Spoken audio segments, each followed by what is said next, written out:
Exercise 13.8 question number कौन सा कर रहे थे हम? 3।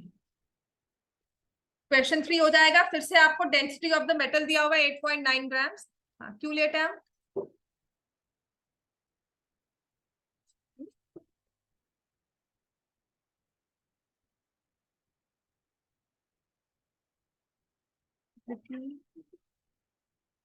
आयशा और शुभ,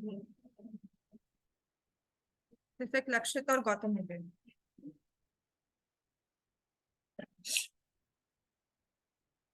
इसकी प्रॉब्लम है।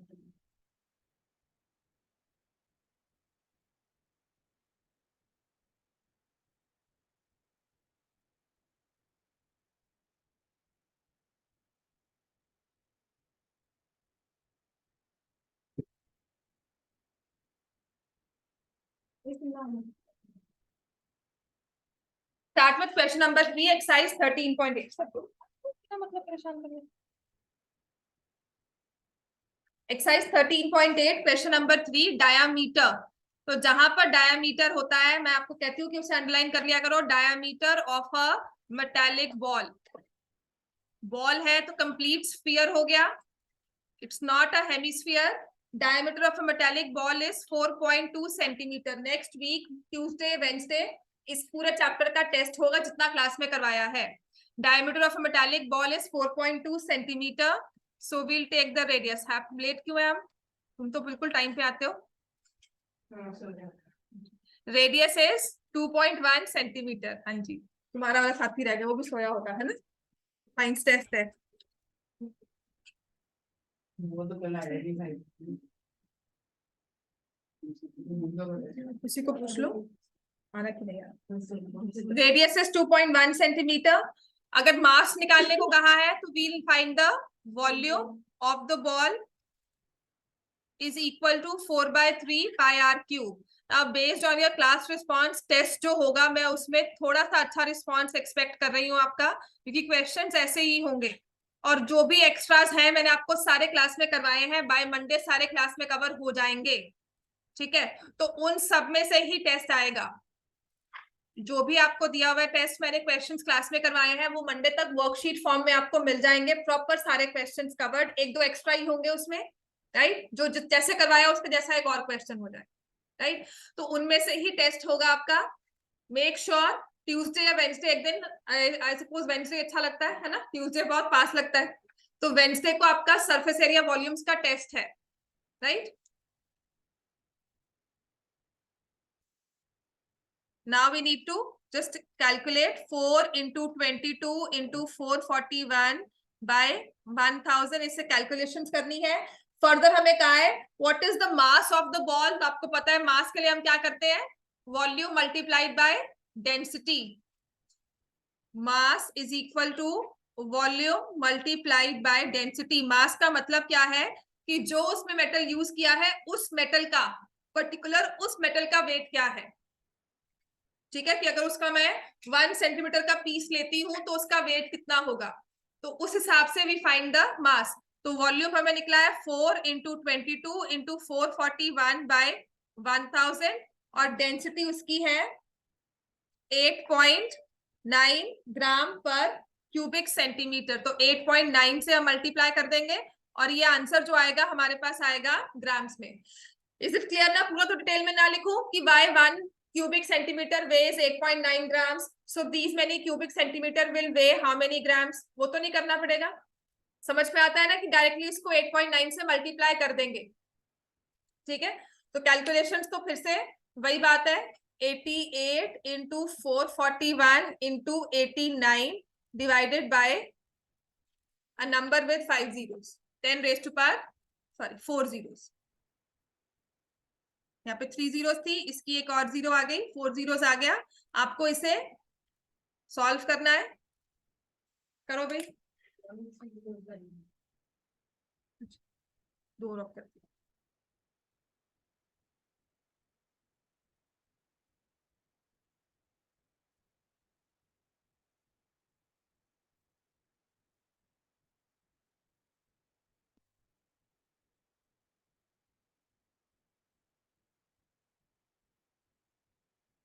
441 into 88.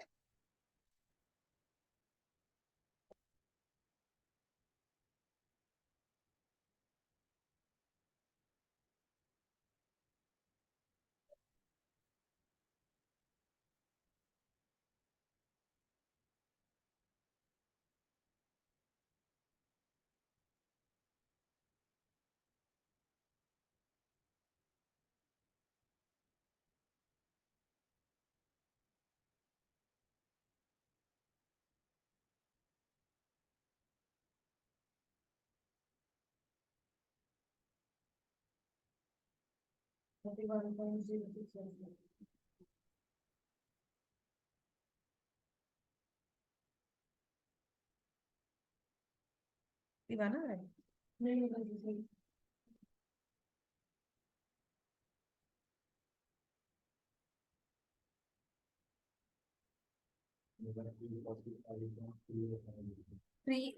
के 3912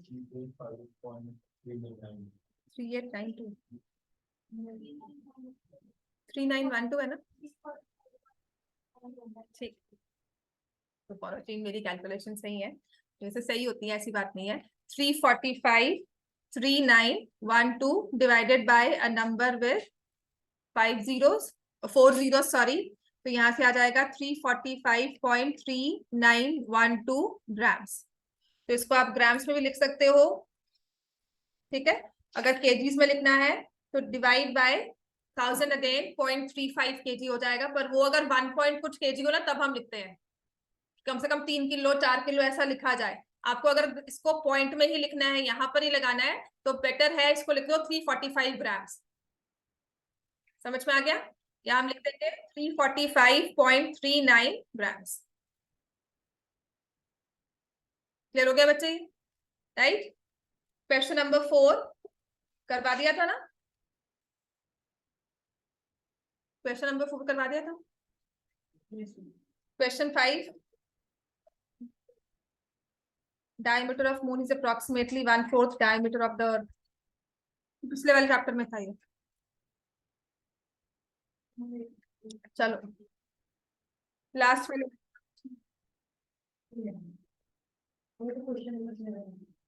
पिछली वाली एक्सरसाइज का है ना। चलो करो क्वेश्चन नंबर 4 नाउ। यही क्वेश्चन नंबर 4 आपको 13.4 में भी था, और मैंने आपको कहा था इसे कैसे सॉल्व करना है। सेम वे में यहीं पे करेंगे। Diameter of the moon is approximately 1/4 diameter of the earth. So let the, this is question number 4, let the diameter of earth is equal to x units, kilometres ले लो या जो भी हमें दिया हुआ है, x units। so therefore diameter of moon क्या हो जाएगी? 1/4x units। radius of earth x/2 units and radius of moon x/8 units। Approximately shape दोनों ही बॉडीज की क्या होती है? अर्थ और मून की स्फीयर। तो हम लिखेंगे volume of earth 4/3 pi x/2 का होल क्यूब। हाँ, जिसमें एक चीज समझानी थी, इसका ना सरफेस एरिया भी लिख लो, टोटल सरफेस एरिया भी वो भी लिखेंगे। तो साथ में पहले फॉर्मूला वो भी लिख लो, 4 पाई x/2 का होल स्क्वायर। उस दिन रह गया था, जल्दी में करवाया था ना वो क्वेश्चन लास्ट में, ठीक है। दिस इज वन थिंग जो बहुत ही डायरेक्टली ना क्वेश्चन समझ में आना शुरू हो जाता है, डायरेक्टली आंसर आ जाता है कि सही है कि गलत है, पता लग जाएगा। तो ऐसे ही वॉल्यूम ऑफ द मून हम निकालेंगे 4/3 पाई x/8 का होल क्यूब। इसका भी अलग से टोटल सरफेस एरिया लिख लेना, because we need, will come back to it later. समझ में आ गया इतना? राइट। अब उसने कहा है what fraction of volume of earth is volume of moon। what fraction of volume of earth, कि वॉल्यूम ऑफ अर्थ का क्या फ्रैक्शन वॉल्यूम ऑफ मून है। वॉल्यूम ऑफ अर्थ आप नीचे लिखोगे in the denominator, and volume of moon you will write in the numerator 4/3 pi x by 8 का whole cube. समझ में आ गया कि अर्थ की वॉल्यूम का कितना हिस्सा मून का वॉल्यूम है, कि कल अगर मैंने एक अर्थ प्लेस कर दी और मून को मैं उसके बीच में प्लेस करती तो उसने कितना स्पेस ऑक्यूपाई कर लिया अर्थ का। समझ में आ गया, right? What fraction of earth volume is moons volume. तो अर्थ का वॉल्यूम ज्यादा है, उसका कितना हिस्सा मून के पास हो सकता है, कितना हिस्सा मून का है। क्लियर हो गया? तो इसमें हम क्या करेंगे, volume of moon divide by volume of earth. तो ये 4/3 पाई, 4/3 पाई कैंसल, एक्स क्यूब बाय 8 का क्यूब लिखना है अपॉन एक्स क्यूब बाय 2 का क्यूब। ठीक है, तो इसको सॉल्व करेंगे तो it will be like this only. ये 2 क्यूब ऊपर चला जाएगा, एक्स क्यूब नीचे, x cube cancel, 2 into 2 into 2 और 8 इंटू 8 इंटू 8 नीचे, ये 1/4 1/4 1/4 1/64 आपका आंसर आ जाएगा। I am just trying to help you with the calculations, गलती नहीं करनी है वहां पर। हमने कैसे ब्रेक किया अब आपको मैं अभी 2 स्टेप्स में हम कर लेंगे। मुझे पता है इसे कैंसिल ऐसे कर सकते हैं, बिल्कुल कर सकते हो। अगर कहीं भी आपको कंफ्यूजन होती है तो this should resolve all your doubts कि ऐसा कैसे कैंसिल हुआ है। ठीक है, तो volume of moon to volume of earth ratio क्या आई, 1:64। कि अगर अर्थ 64 यूनिट्स है ना तो मून उसमें सिर्फ 1 यूनिट है। कल मैंने आपको 64 स्क्वायर्स का, क्यूब्स का एक स्क्वायर बड़ा सा डब्बा दे दिया 64, जैसे उसमें क्यूब्स लगे हुए हैं, तो मून सिर्फ उसका एक 1 क्यूबिक सेंटीमीटर है। समझ में आ गया? उसमें से 64 क्यूब्स लगा दिए सेम साइज के, मून उसमें से सिर्फ उसका एक 1 पोर्शन है जो आप लगा रहे। 63 अर्थ के पास होगा, मून सिर्फ उसका एक हिस्सा है। क्लियर होगी बात? ये समझ में आ गया? अब इसी क्वेश्चन में आपने देखो, अपने क्वेश्चन में आपने लिखा होगा रेडियस ऑफ अर्थ क्या लिखी थी, x/2। रेडियस ऑफ मून क्या लिखी थी, x/8। ठीक है, अगर मैं इनकी रेशियो निकालती हूँ x/2 इज टू x/8, ये x कैंसल, फिर मैंने कहा था रेशियो में क्रॉस मल्टीप्लाई कर देते हैं, 8:2, फिर क्या हो जाता है 4:1। याद है ना? ये क्रॉस मल्टीप्लाई करोगे और फिर कॉमन फैक्टर जो है वो कैंसिल कर दोगे। समझ में आ गया ना रेशियो के कैलकुलेशंस? इनकी ना रेशियो ऑफ रेडियस क्या थी, radius of earth radius of moon 4 times है ना, radius of moon to radius of earth 1:4 है। समझ में आ गया इतना? अब अगर वॉल्यूम की रेशियो याद की जाए तो क्या थी, 1:64। तो 4 और 64 में कोई रिलेशन है? 64 लाने के लिए 4 को क्या करते हैं, क्यूब। वॉल्यूम भी क्या होता है, क्यूबिक, वॉल्यूम में भी क्यूब आता है।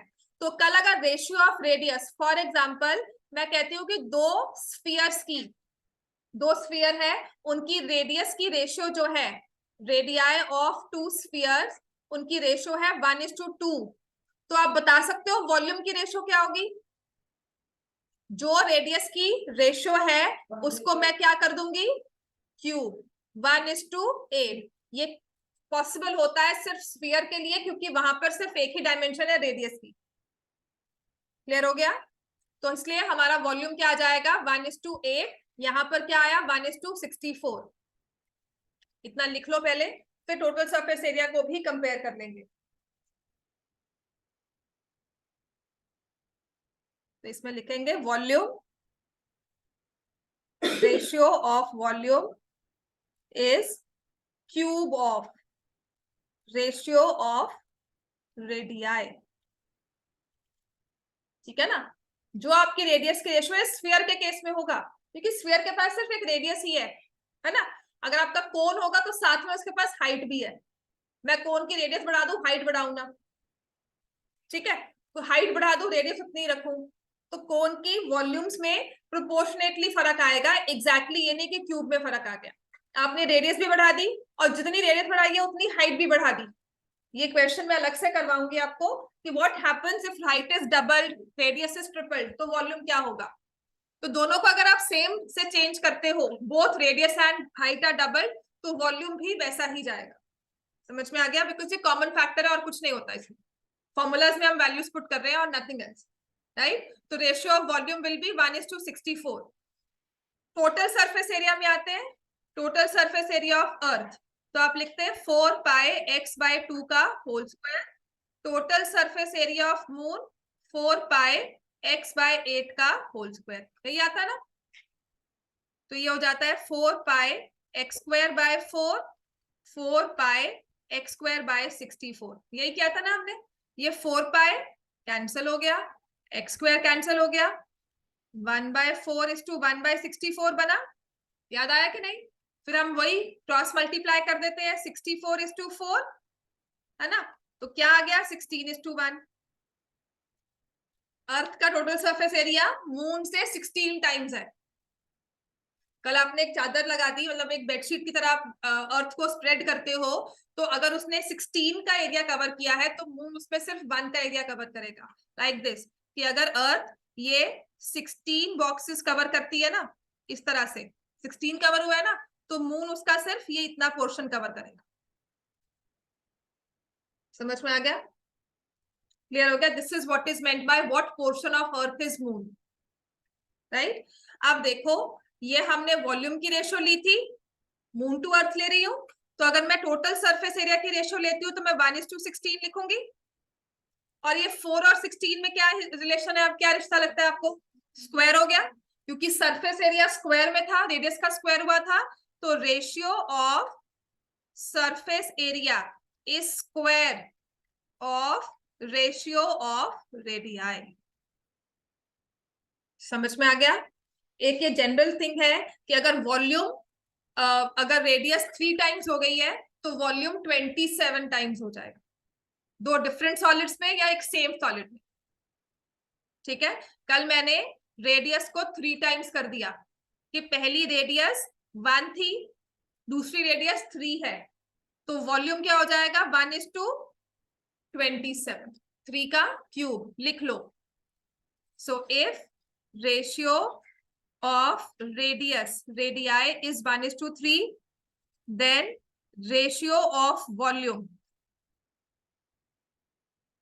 is 1:24। हाई चांसेस है, मैं इस बार एक्सपेक्ट कर रही हूँ कि ऐसा एक क्वेश्चन आपके पास आएगा ही आएगा। Radius is doubled, now what percentage the surface area has increased, by what percentage the volume has increased, ऐसा एक क्वेश्चन मैं आपसे मैं पूरा एक्सपेक्ट कर रही हूँ, क्योंकि हमें कोन के और सिलेंडर के अलावा और कुछ, कोन और स्फीयर के अलावा और कुछ नहीं है, तो एक ऐसा क्वेश्चन पेपर में कवर होगा ही। और ये जो मून वाला क्वेश्चन है ना, I have seen term exams में दिसंबर में ऐसा एक क्वेश्चन डाल देते हैं जिसमें कंपैरिजन होती है। समझ में आ गया इतना हमें, राइट? तो नेक्स्ट अपने पास है question number 5। After question number 4 everyone's done? Rishita लिख लिया है? Yes ma'am. चलो अब आते हैं क्वेश्चन नंबर 5 पर। How many litres of milk can a hemispherical bowl of diameter? एक तो डायामीटर, ऊपर से हेमिस्फीयर, तो दोनों चीजें ध्यान रखनी है। Diameter of hemisphere is 10.5 centimetre, तो I will find radius of hemisphere 10.5 divide by 2। मैंने हमेशा कहा था इसको डोंट राइट एज 5.25, फिर उसको स्क्वायर करते घूमोगे, क्यूब करते हुए जाओगे इसमें, है ना, क्योंकि हम तो वॉल्यूम निकाल रहे हैं अब। तो what I do is 105/20 which will be 21/4 centimetre. ठीक है, how many litres? Litres of milk का मतलब है मुझे क्या निकालना है? Volume of hemisphere. बाद में उसको चेंज करेंगे, पहले वॉल्यूम तो निकालें। लीटर्स में तो बाद में आएंगे, पहले अपने सेंटीमीटर वाले यूनिट में ही वॉल्यूम में आए। So what is volume of hemisphere? 2/3 pi r³। 2/3 यहाँ पर, पाई इज 22/7। अब देखो रेडियस पे लिखनी आसान है, 21/4, 21/4, 21/4, 3 और 7 ये कट जाता है, दिस 2 and 11, तो basically your number becomes 11 into 21 into 21 divide by 4 cubic centimetre. Calculations pretty easy, फिर भी इतनी मुश्किल नहीं हुई कैलकुलेशंस। वही 525 को स्क्वायर करोगे वो मुश्किल लगेगा, लंबा लगेगा। समझ में आ गया? तो 16 4 × 4, ठीक है। तो ये मेरे पास आ गया 441 × 11/16।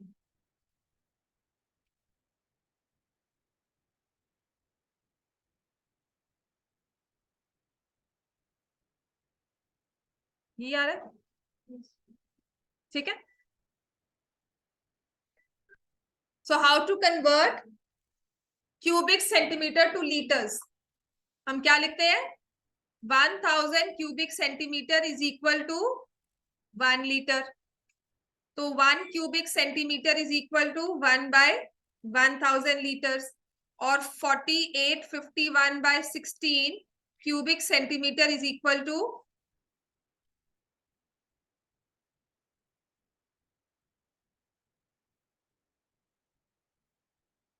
समझ में आ गया ये? You remember this much? ठीक है।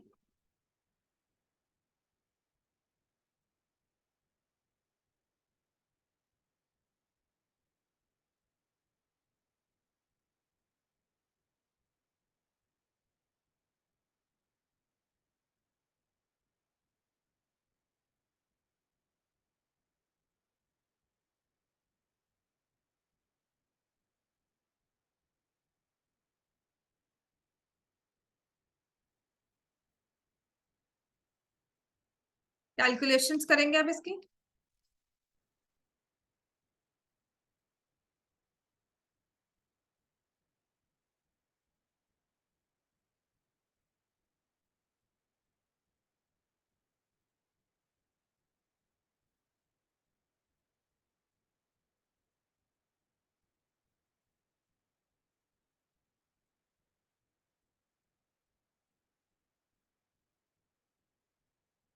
ये आ रहा आंसर।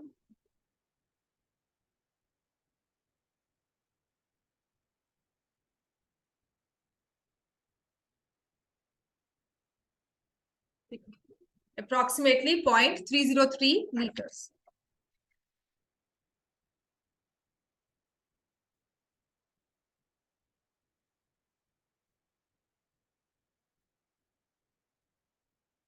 समझ में आ गया सबको? Right, calculations also done. Question number 6। Question 6 से पहले क्वेश्चन नंबर 7 पे आ जाओ। क्वेश्चन 7 8 9 10 ये कर लेते हैं। 6 में क्योंकि थिकनेस दी हुई है, समझ में आना चाहिए वैसे तो।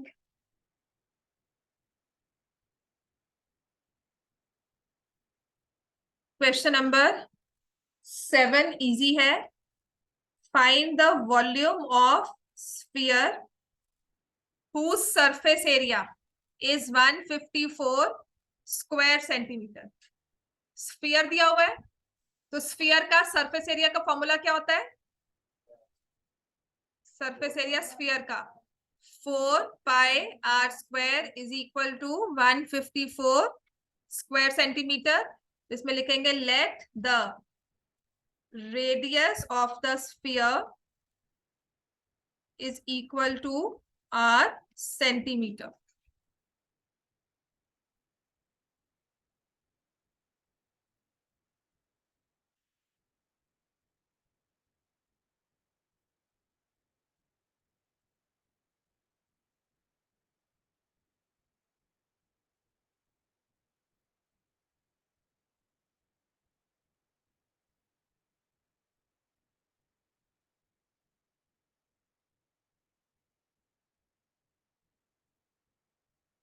रेडियस आपने निकाली थी, लेकर आर लेकर सरफेस एरिया में फॉर्मूला पुट किया, then you get the radius as 7/2। Calculations कर रहे हो कि नहीं साथ साथ ही? Now find the volume 4/3πr³।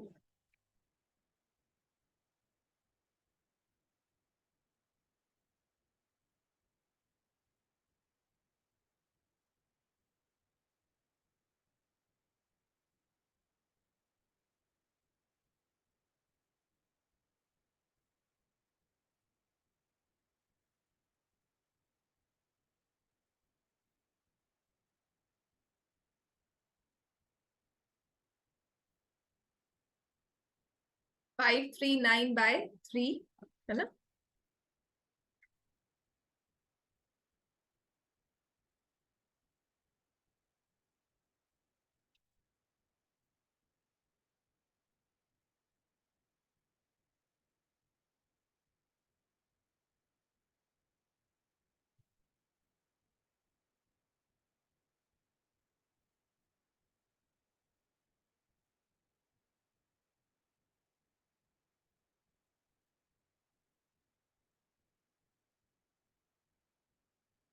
One 179 2/3 cubic centimetre लिखा हुआ। क्वेश्चन नंबर 8, जैसे आपने एग्जाम्पल किया था ना, एग्जाम्पल नंबर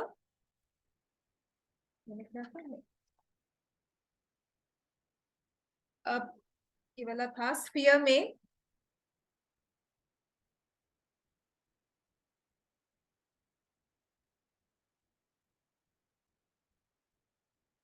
एग्जाम्पल नंबर 10 क्या था ना, find the cost of painting it. ऐसा ही ये उसका अदर वे राउंड है। A dome of the building is in the form of a hemisphere. ठीक है, क्वेश्चन नंबर 8 करवाऊं, 7th हो गया सबका। क्वेश्चन नंबर 8 में कहा है the dome of the building is in the form of a hemisphere. From inside it was white washed, अंदर से इसको व्हाइट वॉश किया गया। एट द कॉस्ट ऑफ, अच्छा ये कॉस्ट बोलो, कॉस्ट ऑफ व्हाइट वॉशिंग क्या लिखी हुई है, बिकॉज मेरी बुक में ना फिगर कुछ और है, तो बाकी बुक एक cost of white washing is 4989.60। सबकी बुक्स में यही है, ठीक है, सबकी बुक्स में यही कॉस्ट है ना, हाँ राइट। तो cost of white washing is ₹4989.60, right. और कॉस्ट ऑफ व्हाइट वॉशिंग 20 दिया हुआ ना, हाँ, पर square metre, 1 square metre is equal to ₹20। सबका यही दिया हुआ है ना। तो हम ये cost of, total cost of white washing, हमने पूरी डोम को अंदर से पेंट करवाया, व्हाइट वॉश करवाया, उसकी कॉस्ट आई 4989.60। 1 स्क्वायर मीटर की कॉस्ट थी ₹20। तो if I need to find the area of this dome, कितना एरिया व्हाइट वॉश किया गया, ठीक है, तो कैन आई से area that was white washed, it will be ₹4989.60 divide by 20। ये समझ में आता है कि नहीं। आप क्या करते हो, कर्व्ड सरफेस एरिया निकाल के मल्टीप्लाई करते हो कॉस्ट पर मीटर से या पर स्क्वायर मीटर से, और टोटल कॉस्ट निकाल के आंसर दे देते हो कि इतनी कॉस्ट ऑफ पेंटिंग हुई। आपको टोटल कॉस्ट दी हुई है, पर स्क्वायर मीटर की कॉस्ट दी हुई है, तो आप इससे क्या निकाल पाओगे, कितना एरिया व्हाइट वॉश हुआ। समझ में आ गया बच्चे इतना। यही एक चीज में फर्क है दोनों क्वेश्चंस में, वहां पे कॉस्ट ऑफ पेंटिंग निकाली थी, यहाँ पे दी हुई है, उससे हमने कर्व्ड सरफेस एरिया निकाला, ठीक है। Area that was white washed, that will be equal to 498960 divide by 100, और यहाँ से आ जाएगा 20, ये एक जीरो पहले कैंसिल कर दो, ये हमारे पास आ जाएगा 24, नहीं 22, नहीं 24, 24948, so it will be 249.48 square meters.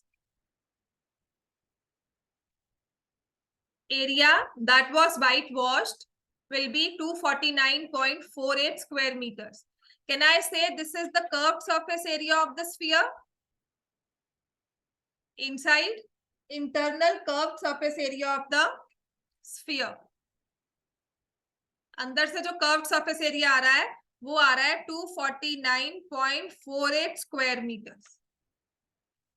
और curved surface area hemisphere, sorry, हाँ जी हेमिस्फीयर है ना, हाँ, तो हेमिस्फीयर के कर्व्ड सरफेस एरिया का फॉर्मूला क्या होता है, 2πr² is equal to 249.48, 2 into 22/7 into r², 249.48/100। तो r² की वैल्यू निकालेंगे,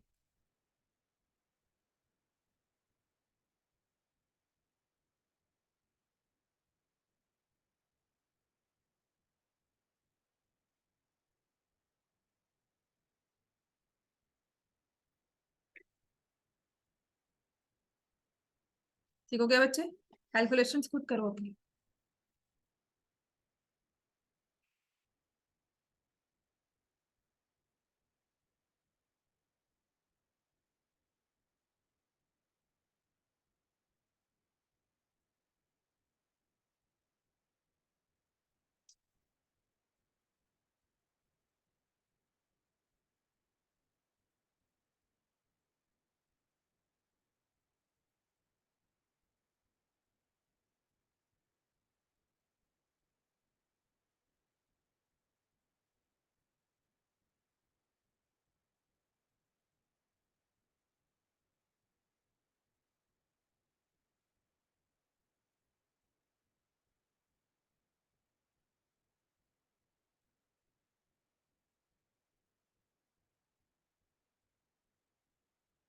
ऑप्शनल में आपको क्वेश्चन नंबर 2 करवाया होगा और क्वेश्चन नंबर 3, है ना?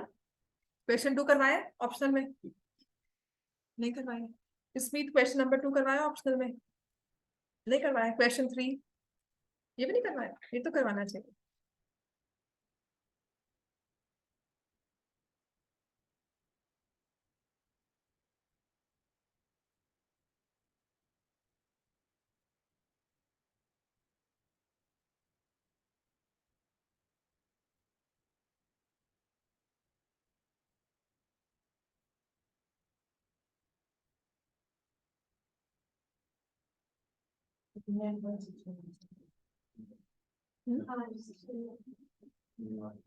आर स्क्वायर, ये 100 भी था ना साथ में।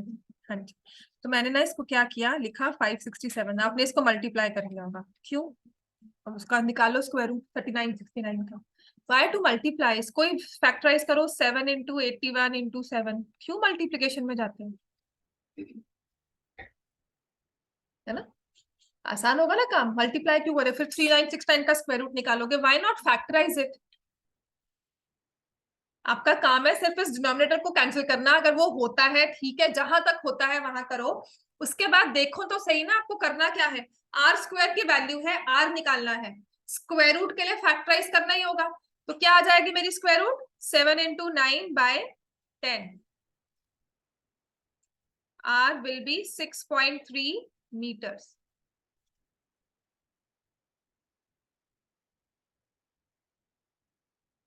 Inner surface area of dome, first part हमने निकाल लिया। Volume of air inside the dome, radius आ गई 6.3 सबकी, समझ में आ गया ना? 3969 स्क्वायर ऑफ 63 बेसिकली।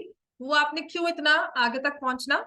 हम क्या करेंगे इसमें, रेडियस है 6.3, सो वॉल्यूम क्या लिखेंगे? 2/3 पाई r क्यूब।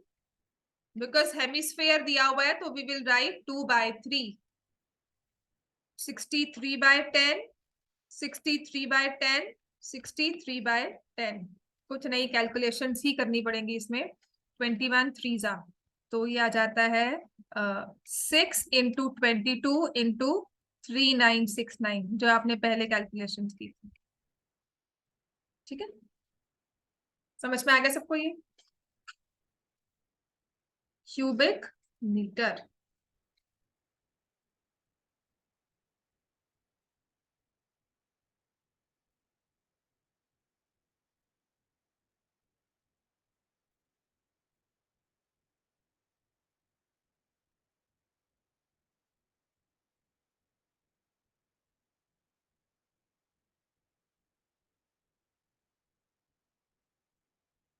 करोगे कैलकुलेशन? 3969 को मल्टीप्लाई करना है 132 से।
क्या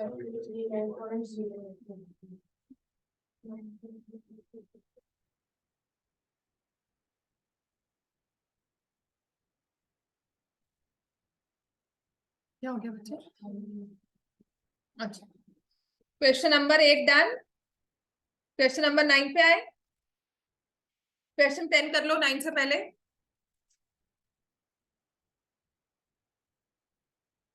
A capsule of medicine is in the shape of a sphere of diameter. Diameter of sphere is given as 3.5 mm. How much medicine is needed to fill this capsule? So radius निकालेंगे और sphere दिया हुआ है 3.5 by 2. I will write it as 35 by 20, जिसे मैं लिखूंगी 7 by 4 mm. Radius है 7 by 4 mm. अब मुझे क्या निकालना है? Volume of this capsule 4 by 3 pi r cube.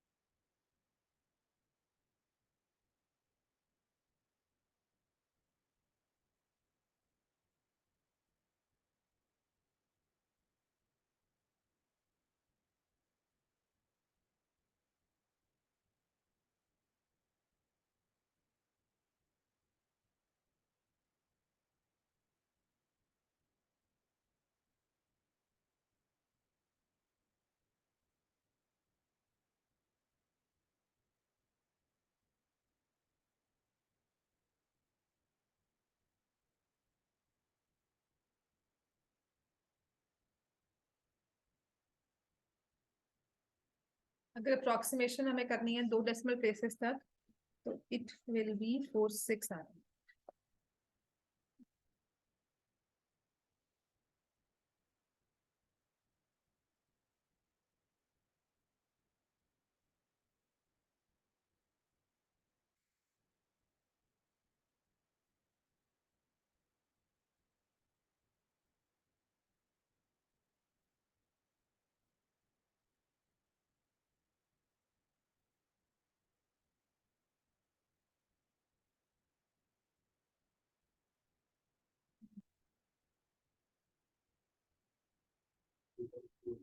4/5 next level करोगे तो 4/6 आ जाएगा. ठीक है, बिकॉज 4/5 के बाद रिमाइंडर 200 तक आता है ना. 200 मीन्स 9 पे चला गया, कम से कम 8 पर आ गया ना. Another more than 5. क्लियर हो गया बच्चे? सिर्फ इसके 2 क्वेश्चंस रहते हैं, आराम से कर लो. एक्सरसाइज कंप्लीट हो जाएगी. मंडे को सिर्फ एक्स्ट्रा क्वेश्चंस रहते हैं जो करने हैं, कॉमन वाले थोड़े से और कंपैरिजन वाले. ठीक है, so by Monday this chapter will be complete. Next क्या करवाओ? सर्कल स्टार्ट करवाओ कि क्वाड्रिलेटरल्स? क्वाड्रिलेटरल्स तो नहीं किया हुआ ना, वो भी तो करना है. सर्कल्स करवाया, ठीक है, सर्कल्स में स्टार्ट करवा दूंगी. क्वाड्रिलेटरल्स करवाना तो है बिकॉज काफी बच्चों को आ रहा है, तो सर्कल्स जल्दी कंप्लीट हो जाएगा. अगर अभी कंप्लीट कर लोगे ना, रिवीजन काफी इजीली हो जाएगी. ठीक है, अक्टूबर तक सर्कल्स भी कंप्लीट कर लो. जनवरी में सिर्फ रिवीजन रहेगी हमारी. नवंबर इन एनी केस पूरा रिवीजन ही करना है. जो भी चैप्टर मिसिंग है, नहीं किए हुए, नहीं आते, वो सारी वर्कशीट्स लेकर सब लेकर टेस्ट और रिवीजन ही आएंगी. ठीक है, और प्लस बाद में अनाउंस करूंगी. चैप्टर क्वेश्चन नंबर 9, लंबा हॉलीडे होगा अपना. 27 solid iron spheres, each of radius r and surface area s, are melted to form a surface area, a sphere with surface area s dash. आपके पास ना 27 ऐसे छोटे से मेटालिक बॉल्स थे. ठीक है, इनको आपने मेल्ट करके एक बड़ा सा स्फीयर बनाया. इनकी एक की सरफेस एरिया एस थी और रेडियस आर थी. हर एक मेटालिक बॉल जो छोटी वाली थी उसका सरफेस एरिया एस दिया हुआ है और रेडियस दिया हुआ है आर, और जो बड़े वाला है उसका एरिया दिया हुआ है एस डैश. तो मुझे निकालना है रेडियस आर डैश की. इसकी जो हमने रेडियस बनाई ना मेल्ट करने के बाद, वो रेडियस क्या है? क्लियर हो गया? राइट.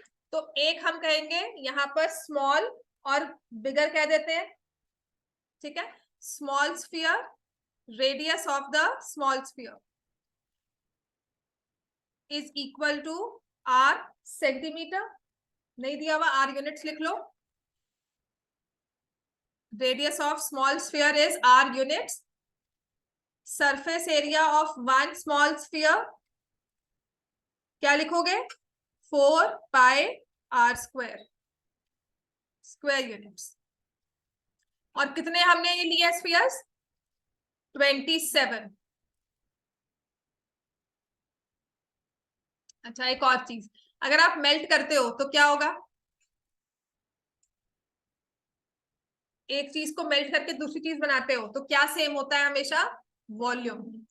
ठीक है, so if 127 of these are melted to form a bigger one, then the same thing will be volume. तो हम लिखेंगे volume of 27 small spheres will be equal to volume of one bigger sphere. 4/3 pi r cube, इसे multiply किया 27 से, 4/3 pi r dash का whole cube, 4/3 pi cancel हो गए, 27 r cube is equal to r dash का whole cube. अब एक चीज देखना, रेशियो जब ऐसे कुछ आए तो हम क्या करते हैं, ये आर क्यूब था, इस आर डैश को नीचे लेकर आ गए, ये यहां पर लेकर आ गए, तो जो इसके साथ नंबर बैठा हुआ है ना, यहाँ पर इंटू 1 हो गया ना, ये 1 हो गया यहाँ पे, तो जो इसके साथ बैठा है वो चला जाता है दूसरी साइड के डिनोमिनेटर में। This is how you move, 4 into x is equal to 3 into y दिया है ना, तो अगर मैंने x अपॉन वाई किया है, मैं y को यहां उठाकर लाई हूं, तो मैं 4 को यहां लेके जाऊंगी, it will become 3/4। Always remember this route, ये मतलब ये यहां लेकर आए, ये यहां लेकर, चेन सी बनती है, इसको यहाँ इसको यहाँ।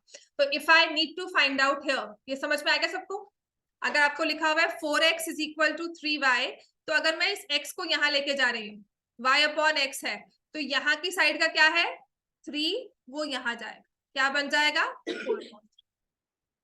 समझ में आ गया, this is how we form the ratio. तो यहां से मेरे पास आ गया r cube by r dash cube is 1/27, तो r अपॉन r डैश का whole cube is 1/27, therefore r by r dash किसके इक्वल आ जाएगा 1/3। So therefore the radius of the new sphere is r dash is equal to 3r, 3 times radius of the smaller squares, smaller spheres। छोटे sphere की radius का 3 गुना radius अब हो गया है बड़े वाले स्फीयर। ठीक है, तो ratio of S and S dash भी निकालना है। क्लियर हो गया इतना? अगर रेडियस 3 टाइम्स हो गई है तो सरफेस एरिया क्या होगा, वॉल्यूम देखो 27 था, रेडियस 3 आई, तो सरफेस एरिया क्या होगा 9। समझ में आ गया, 3 का स्क्वायर 3 का क्यूब ही चलता है, वॉल्यूम क्यूब होता है, सरफेस एरिया स्क्वायर होता है। समझ में आ गई ना चीज? अब मुझे पता है आंसर 9 होगा, बड़े वाला स्क्वायर जो है, जो बड़े वाला स्फीयर है, उसका वॉल्यूम, उसका सरफेस एरिया 9 टाइम्स हो जाएगा, ये मुझे पता है। अब इसे लिखेंगे कैसे, surface area of the bigger cube, लिखो surface area of the bigger sphere, sorry of bigger sphere is 4 pi r dash square, 4 pi 3r square, 4 pi into 9r square। Surface area of smaller sphere, जिसे आप लिख लोगे s और इसे लिख लोगे s dash. ठीक है, तो 4 pi r square, उसने कहा है ratio of S and S dash, S to S dash ratio निकालो। एस आपने लिया है 4 pi are square, S dash लिखा है 4 pi 9r square, 4 pi cancel, ये आर स्क्वायर कैंसल, रेशियो क्या आ गई 1:9। अगर ये एमसीक्यू हो डायरेक्टली आप मार्क कर सकते हो, सिर्फ स्फीयर के केस में अगर एमसीक्यू हो डायरेक्टली मार्क कर सकते हो, और ये एमसीक्यू फॉर्म में ही आएगा। समझ में आ गया इतना? वॉल्यूम 27 था, रेडियस 3 हुई और सरफेस एरिया 9 हो गया। इतना क्लियर है हमें? अब आ जाओ, इसका लास्ट क्वेश्चन जो हमें करना है, question number 5 6 question number 6. A hemispherical tank is made up of an iron sheet.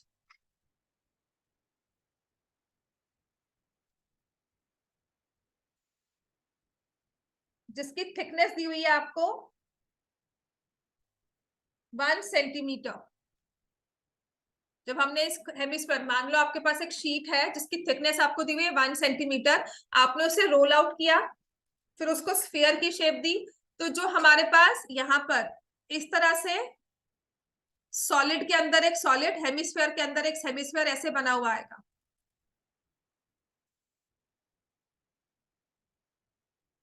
Is it clear? ठीक है, तो थिकनेस के साथ हमारे पास आ जाएगा सॉलिड के अंदर सॉलिड, एक हेमिस्फीयर के अंदर हमने हेमिस्फीयर को फिक्स किया हुआ. फाइन. जो पानी स्टोर होगा वो यहां पर होगा. ये जो चीज है ये कंप्लीटली कवर्ड होगी. इतना क्लियर हो गया? पानी जो स्टोर हो रहा है, it will be this space, यहां से और ये.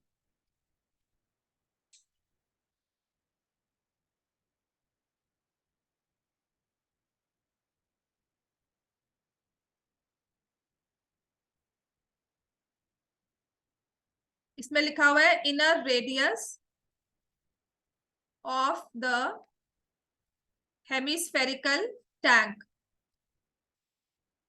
इनर रेडियस को यूजुअली हम स्मॉल आर से शो करते हैं. Inner radius is given as 1 metre. Thickness कितनी दी हुई है बच्चे? 1 सेंटीमीटर. हाँ, तो आउटर रेडियस क्या हो जाएगी? Outer radius of the tank, देखो यहां से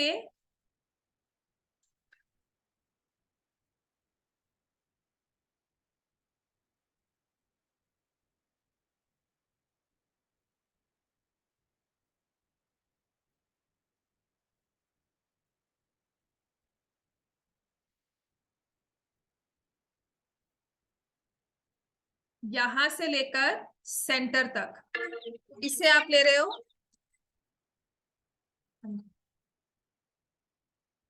हाँ जी.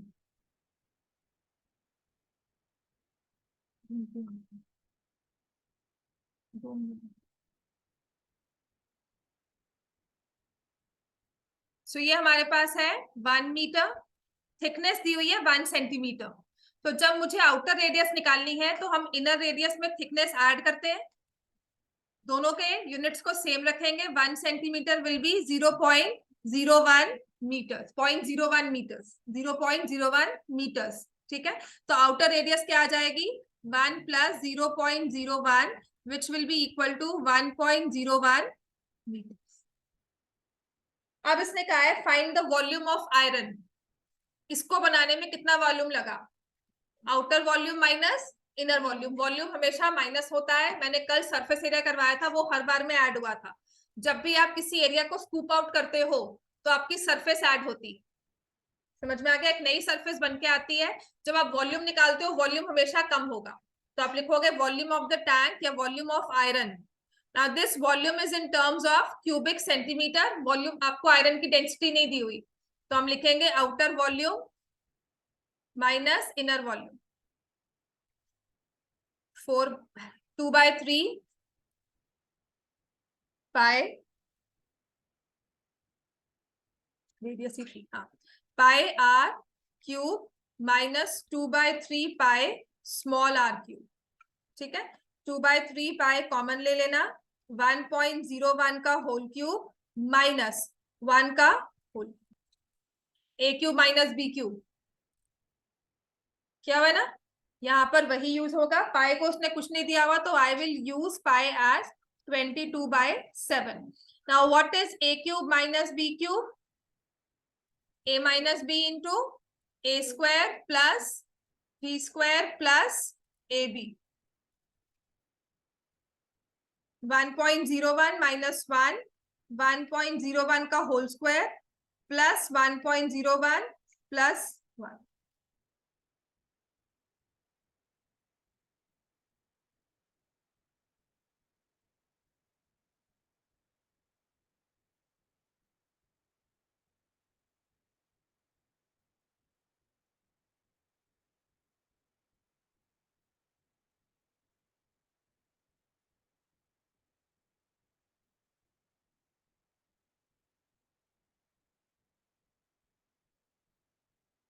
हाँ जी, करेंगे कैलकुलेशन से, ठीक है। तो इसमें कैलकुलेशन ही करके लानी है आपको। Find the volume of the iron used to make the tank, it will be in cubic metres. समझ में आ गया? यहाँ पे आप इसे मल्टीप्लाई ऐड करोगे, then you will multiply divide by 21 and get the answer, right? चलो, सी यू ऑन मंडे।